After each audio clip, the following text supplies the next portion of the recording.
On June 7, 2019, a throwaway account made a post on the Confession subreddit claiming to be responsible for the deaths of several people. The post opened with the OP talking about his life goal 4 years ago, how he didn't get stuck in a 9-to-5 cycle, so he came up with a different business plan, selling substances. However, this really didn't work out as well as he'd hoped. He hated meeting people in person and was constantly afraid of someone finding out who he was and where he lived. But then he learned about a popular marketplace for illicit substances on the dark web and started using that to conduct business. Things were going well, and even upgraded from selling just 3 substances to shipping several much more potent options as well. Unfortunately, what started as a major boom for his business turned into a massive disaster when he accidentally sent the wrong items for a few orders, stating, "I put all my addresses into an Excel spreadsheet along with their name, zip code, order, along with the amount. At the time, I was selling some super white powdered meth. The was also a white powder. Very similar consistency. Long story short, my Excel messed up or I messed up, and about 7 people's orders were filled in as orders. They all went out. I didn't notice and kept doing my thing for a few days. After about 5 days, someone contacted me and told me their friend died from my I immediately called BS and went to check my order log and scale up how much I had of my left. Well, I had about 11 grams more than I should have. I still don't know how it could have happened. I wasn't a user, but I definitely was high." Put simply, the OP accidentally sent a much harder substance to his customers. And while I can't mention its name on YouTube, it is known to be extremely lethal in even relatively small quantities. He later searched the names of these customers online and discovered that at least 5 of them had passed away due to his mistake. The sheer gravity of his actions prompted him to immediately abandon the drug trade and rebuild his life, stating, "I immediately deactivated my vendor account. I didn't even need confirmation. I knew what happened. I knew I just killed several people. I sold the rest of my drugs, converted my Bitcoin to cash, and moved away. Didn't speak to anyone for weeks. Found a job in a restaurant, living in a city I always wanted to. I haven't touched drugs since that day. I haven't had anything to do with that life since then." However, the OP ended the post by claiming that, despite getting as far away from his old life as he possibly could, the guilt of being responsible for so many lost lives still weighs heavily on him, and that the only reason he confessed everything on Reddit was to finally get it off his chest, hoping it might bring him some sense of relief. Now, whether this actually helped him feel any better or not is completely unknown. This was his first and last post from this account, and he hasn't posted any updates since.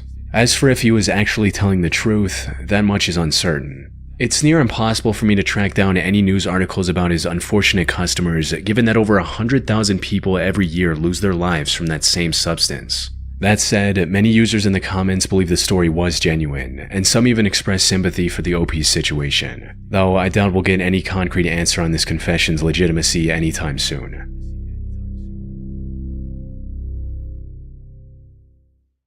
In May of 2012, a Reddit user asked others to share a secret which, if came out, could ruin their lives. And while this post received over 44,000 comments in total, one chilling confession stood out above the rest. About 9 hours after the original post went up, a user replied with a haunting story of his own, reading, "I accidentally killed 7 people. I put a rag into a new water heater exhaust to keep debris out and installed it in a rental. I get a call a week later, there's been an accident. I show up and there's a ton of EMS and police. They ask me where the gas shutoff is, and I go down to shut the gas off and see the end of the rag I forgot sticking out of the top of the heater. Rip the rag out, shut the gas off, and headed upstairs, only to be told all the tenants were dead. I drink all day now and sleep. It's killing me from the inside every single day, but if I say anything, my family is ruined. We have a bunch of rental properties and we'd be shut down." This reply caught the attention of thousands of other users who wanted more details on what exactly happened. Unfortunately for them, the account that posted this was a throwaway, and the OP didn't post a single comment after that, possibly to avoid incriminating himself any further. But when users didn't get the answers they were looking for from the OP, they began looking outward, and it didn't take long for someone to track down the news article talking about the tragic accident. According to these reports, the incident took place on December 16, 2006 in Kirksville, Missouri, where 7 victims, including 5 young adults and 2 children, passed away in their sleep due to carbon monoxide poisoning. However, while this part matched what the OP said in his comment, the conclusion the investigators reached was completely different. In his report, the police chief superheading the investigation stated that the heating system was functioning properly and was not the source of any problem. Instead, one of the victim's vans was left running in the closed garage. This generated a lot of carbon monoxide throughout the night, which slowly filled up the apartment and eventually ended up taking the resident's life. So, did the OP really get away with killing 7 innocent people because of his gross negligence? Sadly, the answer is not as clear-cut as many would hope. There are multiple possibilities, and any one of them could be true. For instance, if we assume that OP was telling the truth from his perspective, it's completely possible that the accident did have nothing to do with the heating system. But since the OP saw the rag stuck in the heater, he assumed it was his fault and has been blaming himself ever since. On the other hand, there's also a chance that everything unfolded exactly as the investigation concluded. OP just took this real accident and made up the story about him forgetting the rag for attention on Reddit. This would also explain why the police would let him casually walk into a potential crime scene without any supervision. We can even take this a step further and assume that the OP wasn't even the landlord and just read about the incident online. That all said, it's still completely possible this story is legit and that the rag was the cause of the deaths, or perhaps a combination of the van and the rag. The OP hasn't posted any new updates on his throwaway account in the last 13 years, so whatever the truth is, we may never know for sure. On May 8, 2025, a Reddit user asked a grim yet straightforward question on r/askreddit, stating, "What is the most messed up thing you have ever done?" Initially, replies to this were filled with either obvious jokes or relatively tame confessions involving relationship drama. However, after about 30 minutes of the post being live, one user replied with a disturbing comment that stood out from the rest. It read, "I ran over a woman and her child in California in '96. I don't remember the specific city, but I'll never forget it was the intersection between Vanowin Street and Louis Avenue. I think the mom died, but I don't remember what happened to the kid. I got away scot-free, and I'm only telling this because the statute of limitations already passed." Now, it's not uncommon for people to just make up shocking stories on Reddit for attention. And at first this didn't look any different, until another user did some digging and discovered an LA Times article from July of 1996 about what seemed like the same incident mentioned in the comment. That article, along with others from the time, not only confirmed the OP's claims, but also revealed the horrifying details of what actually happened that day. According to the reports, the victims of this incident were a 19-year-old girl named Ruby Moreno and her 1-year-old daughter. Ruby had taken her daughter to a nearby hospital on the morning of July 29 to treat a few minor cuts she got while playing. She stopped at a relative's house on Vanowin Street on her way back and was about to return home at around 10 p.m. But as she was attempting to get into her car on the driver's side, she heard a loud screeching noise from behind. She looked back and saw a car barreling towards her at 100 miles per hour. According to other witnesses, this car had swerved to avoid hitting a van just seconds earlier, causing it to lose control. Seeing this, Ruby panicked and started running from the speeding car with her daughter still in her arms. Unfortunately, luck wasn't on her side that day. Before she could reach the sidewalk, she tripped into the street and was struck by the car moments later. The impact sent her flying over a parked car and onto the roof of another. The baby was also tossed several feet into the air before falling on the asphalt. Miraculously, the baby didn't receive any lethal injuries and was able to survive without any lasting damage to her body. Ruby, however, wasn't as fortunate. She was rushed to the hospital but succumbed to her injuries the same night.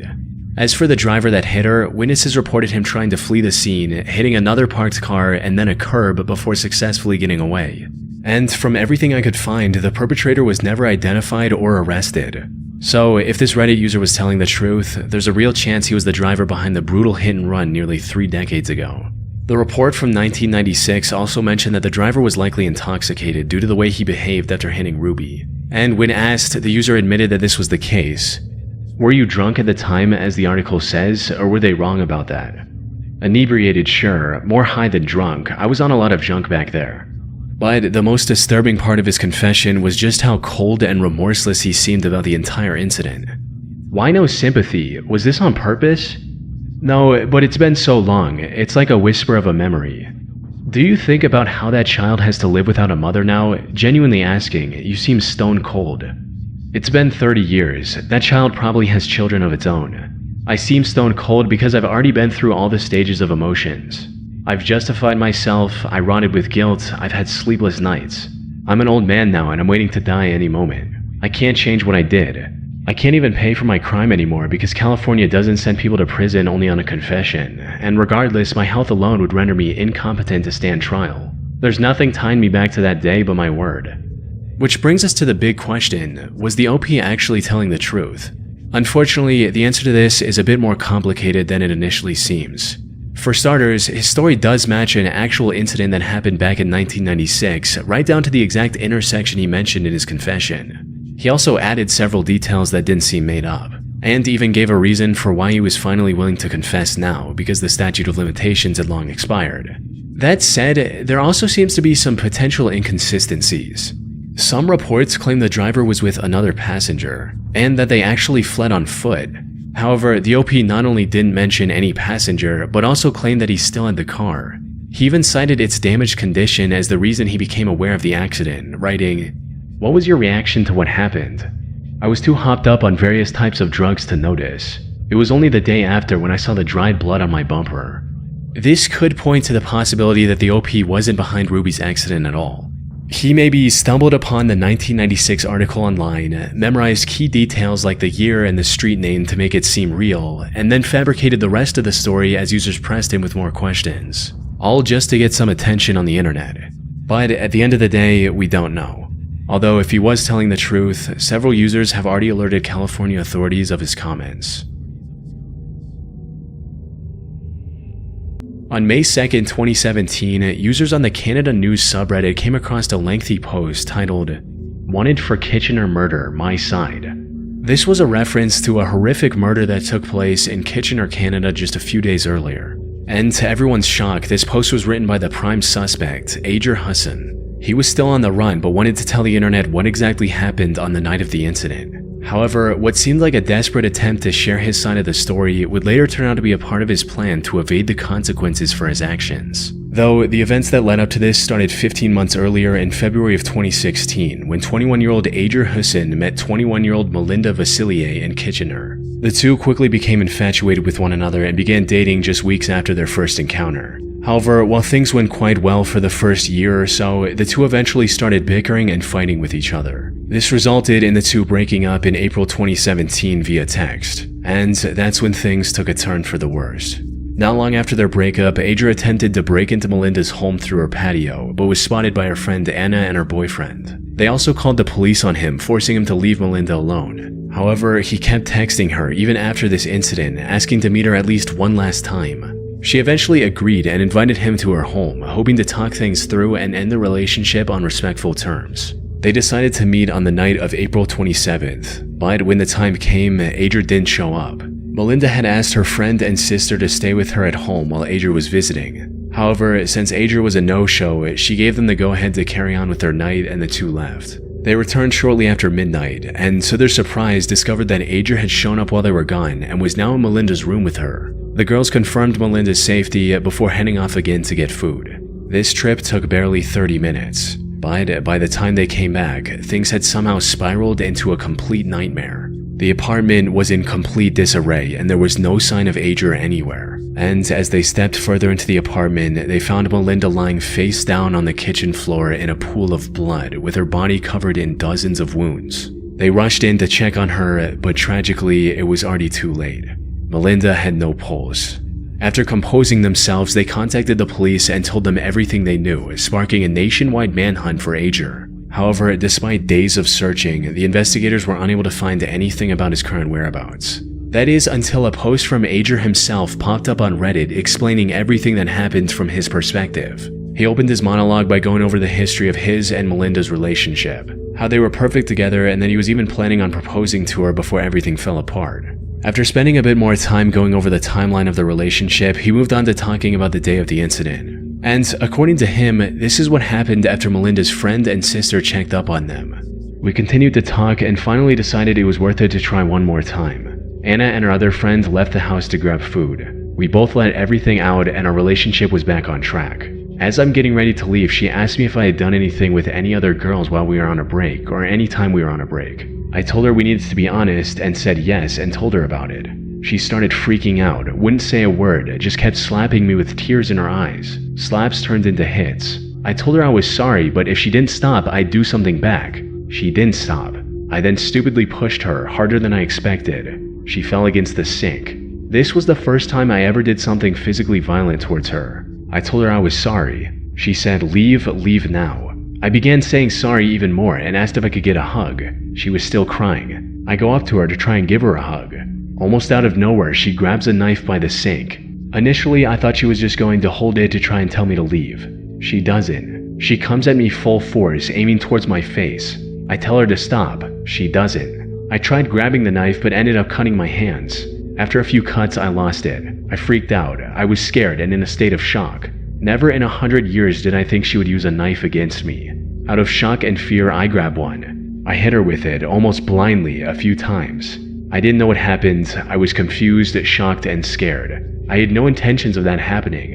When I left, I honestly thought she just passed out. Then I looked at the blood and started freaking out and just ran. I didn't know for sure she had died until the next day. I honestly had no intention of ever doing that to her. I was protecting myself. From there, he went on to talk about the amount of regret and sadness he was feeling for what happened to Melinda. He also expressed his shock over the news calling this a targeted attack.